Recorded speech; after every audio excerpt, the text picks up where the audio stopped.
Hi, everyone. I'm Ken Mocabee. I'm senior partner at Parux, and I'm with my partner and our CEO, Cesar Keller. And I'll tell you a little bit about Parux.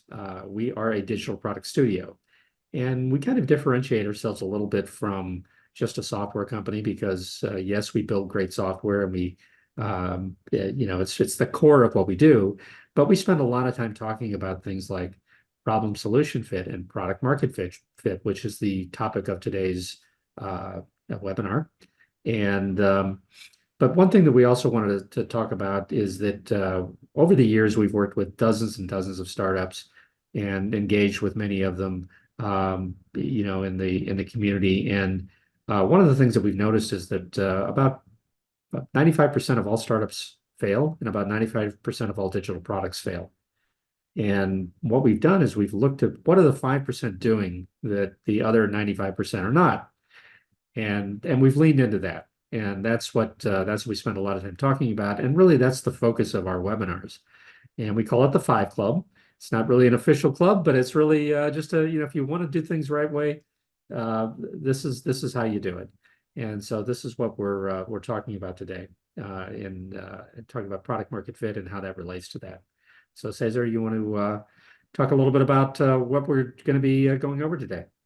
Yeah, and a standard format that you and I always have is let's get right to the point and let's call out the pain points, right? So, how to navigate that path towards a product market fit. I think one of the challenges with product market fit is, unfortunately, it's something that you're going to find out after you launch. This is not a pre-revenue formula to a certain extent. So how do you measure it? Well, you measure once you start having revenue, and you measure how much market you're capturing and all that stuff. So there better be a fit to some degree, or else there's going to be pain somewhere in the process. So the thing is, if you can't find out those details until the future, what are you doing today to be able to make sure that you maximize your percentage of success? So that's part one. The second pain is, a lot of people we've talked about this. It's almost like a common theme, right? A lot of people they're so energized. They just want to start. Let's go. Let's build this thing, right? The excitement and enthusiasm gets the best of them. But the R&D and then the actual data that supports what you are building, how you are positioning the solution, and who you're building this for, that's the danger, is you just start too early before understanding all those details. And then maybe another pain point is, guess what? There are really well-proven methodologies out there right now that you can learn that helps you with this process. And we're going to share some stories here about some of these things, but sometimes people want to reinvent the wheel or do it their own way instead of leveraging these frameworks that already exist. So that's another pain point. So what's the string of things? Not planning enough, not leveraging data that's real, and not being strategic with your outcomes to ensure the best path towards a product market fit. If you're dealing with it after you've launched, changing and pivoting becomes a nightmare and very, very stressful. So the things that we're going to talk about today, hopefully, are a part of the strategic conversations that stakeholders are having at the very, very beginning. And, don't follow the 95%, follow the 5% that do this. And you think it's common sense, but sometimes it's not. And it takes a lot of discipline. And, you got to do it the right way. So those are the pain points that I wanted to share. And then kind of moving into it, let's just share some stories based on our experience. So if you don't mind if I start, sure. One of the companies that I was a part of in the Silicon Valley area was, at the time, was Desk Near Me. It's right now, they've rebranded to Platform OS. And we were building a whole bunch of two-sided marketplaces, which is an awesome, awesome kind of technology. And I think some of the ideas that have shined and grown, and we are well aware of success stories inside of two-sided marketplaces such as Airbnb and Etsy and eBay and all these kinds of sites out there that just do a phenomenal job and make tons of revenue. But when we were building a lot of these, unfortunately, a lot of the stakeholders were thinking about marketing and sales way too late. They're like so focused on here's my dream, here's the users, here's the things that we're going to do. But when it came to truly understanding a two-sided marketplace and when you have to engage and when you have to sell and when you have to push and when you have to market, a lot of the strategies should have been way earlier on to make sure that the product strategy and the marketing and sales strategy are synced up. And not having those plans together and waiting too late caused a lot of issues. And that's even harder with two-sided marketplaces than it is with other traditional SaaS-based applications, because the name says it all. There's two sides to the market. So you have to do marketing and sales to multiple sets of people. So that was one of those where we tried our best, even though we didn't necessarily sell the strategic involvement. There was countless conversations where we were always telling the stakeholders, please, please, please get together a marketing and sales plan, understand your ideal customer, and limit the amount of features that you're going to go out and go live with, and try to validate all these as soon as possible. And we were working with some really great ideas, some really cool people, but they just didn't do the research. They weren't disciplined to really do that hard work early on. And obviously they met their fate. So I just wanted to share that. But Ken, you have another take and another perspective on it. So I want to hear your story. Yeah, absolutely. In the search for product market fit, we work with a lot of companies that they're shocked when they launch their product and they find that they don't get traction. And that's really a shock to them that they wonder what happened. They really thought they had a great product solving a really good problem and that there was a market for what they were building. But the reality hits them square in the face, and that's really the shock. One of the things that we've noticed, and we've seen this many, many times, is that the founders believe they're early adopters. They've got a handful of people that have told them that if you build this, it's going to be fantastic. We'll buy it. Everybody in our industry will buy it. It'll be fantastic. And you hear that a lot, that there's this enthusiasm that you get from a handful of people that doesn't translate into their total market, their average user. And so it's really a problem. And this happens over and over and over again. And this is why we talk about, how you have to get to those users instead of just believing and going on intuition and going on, this handful of people that tell you that your product is fantastic. And that's really, what you have to do in the discovery and the engagement process at the beginning. Before you build your product, you should really have a good sense of that. But like you said, you can't really know until you get into the marketplace. There's no way to tell that, because that's the proof of what you built that actually has value, that people are wanting to pay for it. But there are a lot of things that you can do to help, decrease the risk and increase your chances of having a successful product. And that's one of the things we'll talk about today. I'll give you a curveball to what you just said. I'll add some stuff, right? A lot of stakeholders or startup people that I know of, they immediately go to, okay, I have this idea. I just need some developers. Let's just start building the software, right? And what are software builders great at? Coding. They are not necessarily the greatest at, here's the strategy. Here's how to communicate to the ICP, the ideal client profile. Here's how we're deeply going to connect with them. This is how we're going to price the solution. These are the steps in the workflow to keep them engaged and make the platform sticky. There are just so many things, right? So yes, you need really talented, software developers, but it doesn't stop there. There's a whole world of product management and product strategy and product analysts that help you convert all that raw data that's out there into information that you can use towards a strategic sales plan and a marketing plan. And not only that, to sync up with what your product is going to deliver for your MVP. This is not like hey, we built it and we're done. This is, you're going to be building this out over time, all the time, until you capture the market that you need. So the strategy just needs to come in way sooner. And it's a blending. One of the things that we're going to talk about later on today is, frameworks and design thinking blends different vantage points. One of them is technology, and that's super, super important. So I'm not diminishing development, uh, but how you build it, how it feels, how it interacts with users. That's all usability, right? It's accessibility, and that's this experience is a joyful one. So now you're talking about design, and then there's the business model itself. It's got to be sustainable. So it's not just one little strategy across how do we build it. It's how do you build a sustainable product? And there's so much more to that. The more and more we talk to startup founders, I think the more they could be educated on these methodologies. And that's just another thing that we come across with the 20 plus years that I've been doing it, as long as you've been doing it.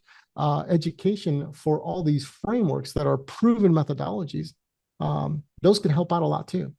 So let's get into the kind of the meat and potatoes of this whole webinar, right? And let's start by defining PMF, product market fit. And there's lots of definitions, but to keep it super, super simple, it just means that the product features, benefits, and the value proposition is deeply connected and deeply associated with the people that want that service, right? And they are like, oh my God, the value that you're bringing to the table, I'm willing to pay for that. I'm glad that you're offering this because I've been seeking this, right? Now, how many people inside of X areas are going to do that? Well, now you're talking about penetrating a market. So the first thing that we need to talk about is, well, if this is the solution for these people, where can we find these people? What is the market, the overall market? But that is too big. And when you're thinking about building a product for that entire market, that's probably way beyond MVP, right? Mm-hmm. So just the strategy of cutting, slicing, dicing that entire market into sub-markets and being very strategic about which one you pick to get into, see how that immediately provides some focus. This is one of the things that MIT Design X is all about. This is something that design thinking talks a little bit about, and that's preparing yourself for markets. So there's so much data and analysis that you can do, but you can't just take raw data that's out there and then make a strategy around it. You have to talk to these end customers and get feedback from them so you can start validating. And validating the solution fit is one excellent way to mitigate risk for future product market fit, which is when you're actually selling the actual solution. So that's the key there, right? Is, okay, everything that I'm putting into this, the people that I'm eventually going to sell this to, there's got to be a deep connection. And there's got to be oh my God, you figured out this problem that I intimately know about. And I don't think there's good solutions out there. You've said it all the time, Ken. We have people to come to us and say, I want to be like such and such. I want to be like Acme. Well, Acme has these 3 things that they do. So I'm just going to copy what they're doing there. And I'm going to give one little distinguishing factor. And guess what? That does not resonate. That is not a deep connection. And they probably don't think about the cutover costs or switching costs to go from that said provider to where you're at. So it can't just be a copy and little twist mechanism. You really have to fall in love with that problem. You care to add any to that? Yeah, absolutely. I think one of the challenges that product teams have is that they've got to look past those barriers or look for those hidden barriers because they can absolutely kill a product that otherwise you feel that you've found the problem solution fit, and you're getting signals from your ICP that they want the product and that they would like to have it, but those barriers can very often be the things that keep them from adopting your product. You mentioned one of them is the switching cost, the time it takes, the money it takes, the effort it takes, all of the other things that happen. But there can also be other barriers as well. There can be barriers for your industry. A lot of times, I've talked about this before. I've talked to multiple companies that wanted to penetrate into Fortune 500, that Fortune 500 enterprise level client, and they weren't able to do it because they weren't around long enough. Their team was too small. They didn't have the security controls and protocols and infrastructure. So those things can totally torpedo you. So, but you're right. You see founders, they're very excited about their product and their solution. They think that they've done their homework. But then when they get into the market, they find out there are barriers. And so those are some of the things that we talk about that you have to really, really understand, not just the problem, the solution, and your market, but also the barriers that might keep you from getting in there. You mentioned one of them is competition. There may be, we see people all the time. I talked to somebody recently that they wanted to get into the market, and they had probably 20 competitors in that space. They were all saying kind of the same thing. And even though this person said that their product was differentiated, it was different, it had some things that nobody else was doing, it just wasn't compelling enough in my judgment. And they're just going to struggle in the marketplace. No, that's I mean, that's right on the button there. Let's talk about some basic principles, right? These methodologies that we talk about, and we'll get into what those are in a second, they all kind of have the best ones. They all talk about relatively the same stuff, maybe in a different order, maybe in a different way, but these are have tos, right? This is what the 5% is really all about. And number one is really taking the time to frame the problem. Why? Why is that such a key thing? Well, number one is if you don't frame the right problem, you might be solving the wrong problem. And therefore, the things that you are solving might be symptoms. And there are ripple effects to just solving symptoms and not the root problem. So right there, that can be a huge, huge miss that you're so close, but you really didn't define it properly. Once you've defined the right problem, it is so much easier to focus on, hey, these are the people that are affected. This is the actual market. Here's who I want to help. And here's, by the way, here's why I want to help them. Because just because other companies and other products out there are solving similar issues does not mean that they're solving the same issue with the same intent. Now, why is that important? What's important is now you're starting to distinguish yourself from the market. You're starting to say, I am putting a stake on the ground. I'm solving this problem because I deeply care about whatever you got to say, right? So now even some of the rhetoric, some of the how you start your culture with the team that you hire, who you partner up with, why you do what you do and how you do it starts to translate into things that can connect with users. And if you can't tell that story the right way, it's going to hurt you in the sales and marketing. So right there, just again, starting with the basic principle of let's talk about framing that problem correctly, and not going too fast, not going through assumptions and leveraging data. It is so huge. It really sets the foundation for everything moving forward. So if there's one principle that I think I would harp on with people that are new, they have a great idea. Now they have to think about executing. Make sure you're framing that problem eloquently and you've done proper research. The other thing I kind of mentioned before, right? Once you've identified, now I got the problem, now I know who I'm helping, now you can start getting deep into market analysis, right? And oh, by the way, if you already know these things up front, why can't you test that model to some degree? And this is where prototyping comes in, right?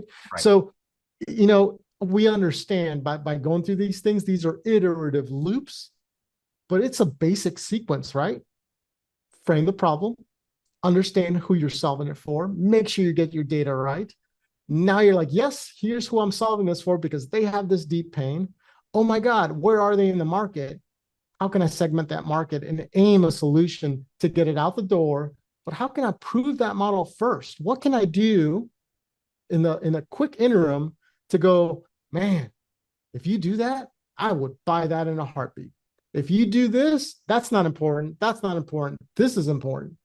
Oh my God, now we're starting to talk about that problem solution fit, which is the early stage before you get the product market fit. And guess what? You're not just going to do that once. You and I keep on talking about iteration. So you might go through several iterations and loops of prototyping before you get to that point where like, I got this. Yeah. Now I really, really know. And now you have a little bit of confidence supported by data and real prospects or real future users, as opposed to just your intuition. And there's nothing wrong with intuition, Ken, but there's a huge difference between solving a problem based on intuition and based on real needs backed by data. And I think that's the line separator. So I want you to kind of talk about that a little bit. Yeah, that is a big deal, and we run into that all the time where someone has an intuition, they've been in a market, maybe in an industry, and they understand who their customer is, or they think they do. We've got one client right now that, and to their to their credit, they were able to do a nice little pivot, but they had two different users that they were targeting. User group A, they thought was their primary user base. User group B was, they thought, secondary and not as important, and clearly not as to them, clearly not as vital. And so they targeted the first group.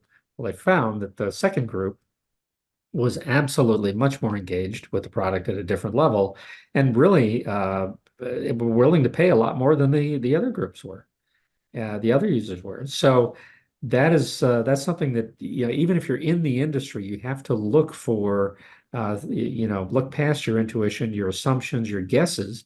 Those things, like you said, those things are very often right and very often guides, but you have to be prepared to drop those and move on to another user group or another problem that you're trying to solve if the first one doesn't pan out.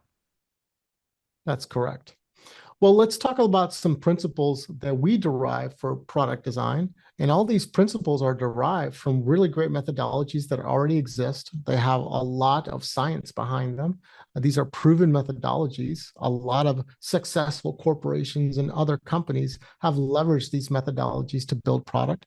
So the question that it just baffles me is, why would a stakeholder just want to go out on their own and reinvent the wheel and try to do this without following a framework?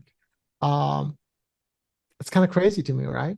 Yep. So that's the first thing, is please don't try to reinvent the wheel. It's already been done, and the chances of you creating a better process than what really, really smart scientists and other people have gone through before you, it's probably not going to work out as well. So that's the first thing. Let's talk about some of the methodologies that we kind of leverage, right? There's kind of a handful, and it's not like we follow them one-to-one all the time. Because there's differences in clients, there's differences in budgets, there's differences in complexities. So we just try to piece together the best modules to really set up our clients for success. But I think the one that I'm most excited about, based on latest certifications and everything, is what MIT is doing. MIT Design X is a pretty cool methodology out there. It kind of started with the foundation of design thinking, but it's got an entrepreneurial component to it, which I absolutely love. It's a very practical approach. So there's lots of great principles that help you with the business planning and the prototyping and the iterations and the how to construct this team. It has an element of venture design into it. So the same way that you're scrutinizing the product and the specs and what this means for the end customer, you can leverage those same principles of strategy thinking to go, here's how the hierarchy of our company should work. Here's probably the management levels that I need to have. Here's the communication structures that I need to have. Here's the channel partnerships that I'm probably going to need to deal with. So you're designing your company with the same intent based on need as you are the product. How cool is that, right? So there's lots of good things coming out of MIT Design X. I mentioned design thinking. Design thinking has been around for a while. It has kind of a negative connotation to some degree, but I think it's nearsighted, right? A lot of people complain about design thinking because they say, well, if you really want to follow design thinking and whatnot, it can be expensive. It could take a lot of time, a lot of effort, and a lot of discipline, and a lot of whatever. And what if I don't have the budget, the time, and whatever? That's meant for corporations. Well, I understand the challenge between a corporation having bigger budgets and funds and startups having limited funds, but that does not mean that the principles inside of that methodology are sound. And yes, guess what? It does take time to do R&D. It does take time to talk to end users. It does take time to go, you know what, this wasn't the best solution, so let's tweak this and revise that and go through several revisions of that. Yes, but you know what takes more time and more cost? building everything, spending millions of dollars and never achieving a market fit because you didn't do your homework. That is way more expensive, in my opinion, than Absolutely. not doing the right research. Two other methodologies that we leverage a lot is a lot of user experience stuff, because that just innately is human centric. It's all about delivering for the customer and doing it through a joyful experience. And then there's project management or product management, and we leverage a lot of safe scaled agile framework stuff. Again, it is reserved for bigger teams and whatnot, but there's a lot of great principles in there that any team of any size can use to manage the building of the product. So that's where our principles come from that create a core DNA. We've customized these things inside of our studio to make sure that we're delivering the best education, the best process, and then following through. And again, we're not reinventing the wheel. We're taking the best out of a variety of methodologies. So I don't know if you want to give some examples. I got some ideas that we can share to go a little bit deeper into what that is.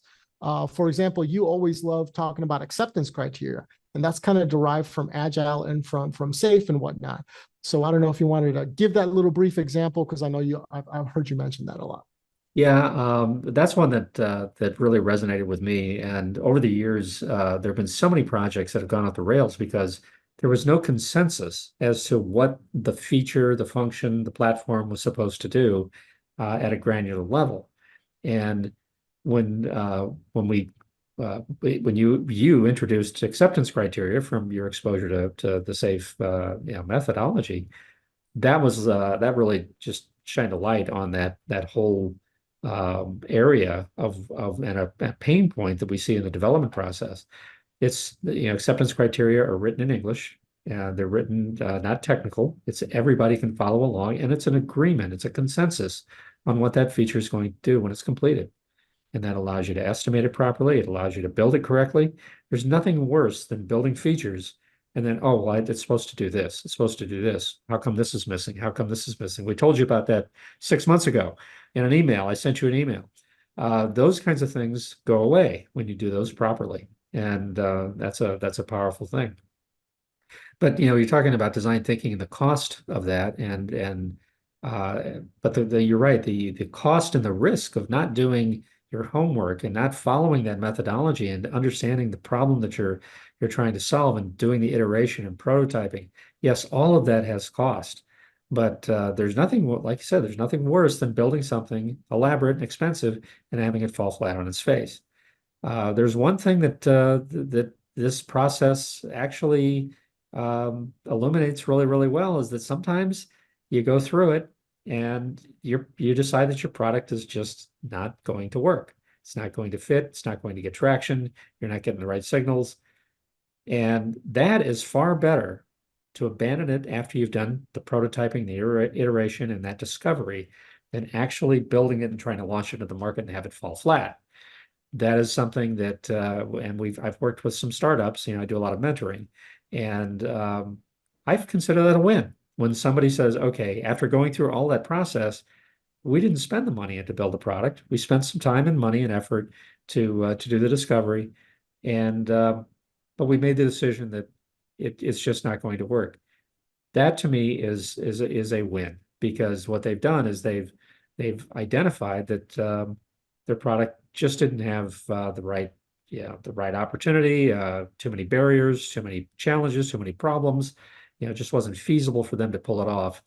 And they survive and can move on to something else. They didn't spend their budget. They didn't blow their life savings on something that wasn't going to work. So those are the things that I think are important. And what design thinking and some of these other methodologies about Design X and venture design are really, really powerful. I also wanted to call out that Cesar, you have gone through those programs. And why don't you share just a little bit about that? Because I think those, it's really important that you backed it up with that continuing education. Yeah, I'm a firm believer in, I've been at this for a while. So School of Fort Knox, like actual experiences and just going through the trenches, right? But at the same time, I think the academic world uh, provides a different experience, right? And when you meld and bring both the I'm learning from the best academically, and then I'm also applying it in the real world. I think that's when you get the best results. If you're just one side or the other, I don't think it achieves the best results. And for me, education has always been about giving back. I've owned multiple companies. I go through these things and I educate myself, but it's about giving back. It's about giving back to my team, and it's about focusing on what can we do to get better. So you gotta lead by example, right? You gotta let them also care about continuing education. And what kind of leader would I be if I'm telling everyone you got to get better, and then here I am not getting better, not learning more stuff. The second is now we get to educate our clients because they haven't gone through these programs. So I think it's an aspect of leadership as much as also risk mitigation. There's a reason why I've educated myself to this level. And that is my goal is to deliver success for our clients. And sometimes success for our clients does not mean we built and designed this thing on time and budget. Because we've built things on time and budget. We've built complicated solutions, and sometimes they don't take off the ground. Well, I got kind of sick and tired of it, right? It's like, okay, so I built it, but we didn't do XYZ. Well, why didn't we do XYZ? Okay, back to the board. Well, now I'm providing way more consultancy around risk mitigation and how to collaborate, how to hire the right teams, how to do the right things. And by doing a lot of these extra things, does it bring the risk down to zero? No, there's nothing that brings down the risk down to zero. I wish there were a formula for that, but there isn't, right? Or else everyone would do it. Yep. But just going through that, I want my clients to know you have a team that is continuously trying to learn how to orchestrate these projects in the best possible way, because it is chaos. And then, I would love to see it succeed on the other end. Yeah, great question. But I think it's time that we wrap up. We're kind of at that mark right now. So just a couple little, let's wrap it up type of a thing. If you're in the top 5%, you care about product market fit, and you're going to do everything you possibly can to try to validate that early on. And like you said, if you can validate all the stuff inside of a quick R&D phase, then through some prototyping, and yes, there's some expense to that, but then you get to the, you know what, this is not going to work out because of XYZ. Man, that's a great position to be in, because guess what? You probably didn't take investment money. You probably don't have investors breathing down your neck. You probably don't have a failed engagement. Now you can either refine the analysis and pivot a little bit, or go solve another problem. But at the end of the day, you're being very disciplined about not wasting other people's time and energy. And that's one thing that kind of strikes me the wrong way is sometimes people, they're great at fundraising. They're great about taking investor money. They're great at spending it. And then the investors are sitting there going, the only reason you have a solvent business is because we've paid for it, but you're not sustainable because you have no customers. Yeah. That to me is not success. That to me is like just borrowed time before a failure. So you know what? Do it the right way. Start the right way and build a case so that investors go, not only do we believe in you for this idea, but we're going to stake you for the next 5 ideas because of the way you do things and the way that you care and the way that you prepare. That to me is success. So great conversation today. Thanks for joining me, Ken. Thank you, Cesar. Until the next time. All right. Bye-bye.